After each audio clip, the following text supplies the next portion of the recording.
ওকে।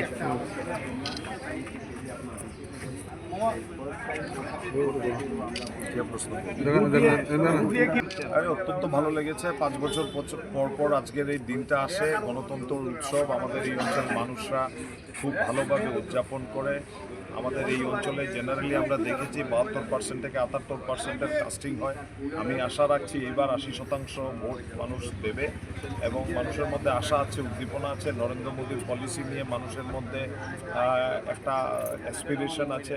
বিগত 10-12 বছরে যেভাবে আসাম তথা বরাক উপত্যকায় যেভাবে উন্নয়ন হয়েছে, সেই উন্নয়নে সিলমোহর দেওয়ার জন্য আজকে এই বরাক উপত্যকা তথা আসামের লোকরা দলে দলে একদম ভোট গ্রহণ কেন্দ্রে গিয়ে তারা ভোটদান করবে। ধারণা জেনারেলি আমি ভাবছি 82 to 84% ভোট কাস্টিং হবে ফিউচারে।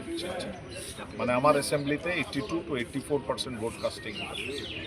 পরিবারের সবাইকে নিয়ে ভোট আমার পরিবারের সবাইকে নিয়ে আমি এসেছি। অত্যন্ত আনন্দের দিন। আমাদের ভাইরা জেনারেলি আমরা সবাই ভারতবর্ষের বিভিন্ন কোনায় থাকি, কিন্তু এই মানুষের বাড়িতে যেরকম উৎসব হয় আমাদের বাড়িতে মানে ভোট গ্রহণের দিন একটা বিশাল উৎসব হয়। বাড়ির কেউ দাঁড়াক না দাঁড়াক, আমরা সবসময় এই ভোটের দিনে আমরা সব ভাই পরিবার পরিজন আমরা সবাই মিলে একসঙ্গে থাকি।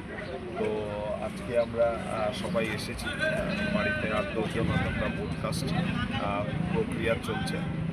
তো নিশ্চয়ই একটা আনন্দের। কিছু কিছু জায়গায় ইভিএম এর সকাল থেকে শুনেছি কয়েকটা জায়গায়, আবার এটাও শুনেছি যে এগুলো রেকটিফাই করা হয়ে গেছে, রেকটিফিকেশন হয়ে গেছে। ইলেকশন কমিশন খুব তৎপরভাবে কাজ করছে।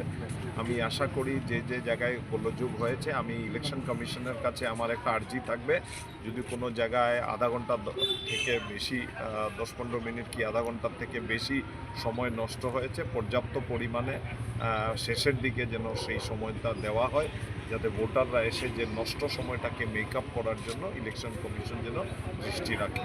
শিলচরে সব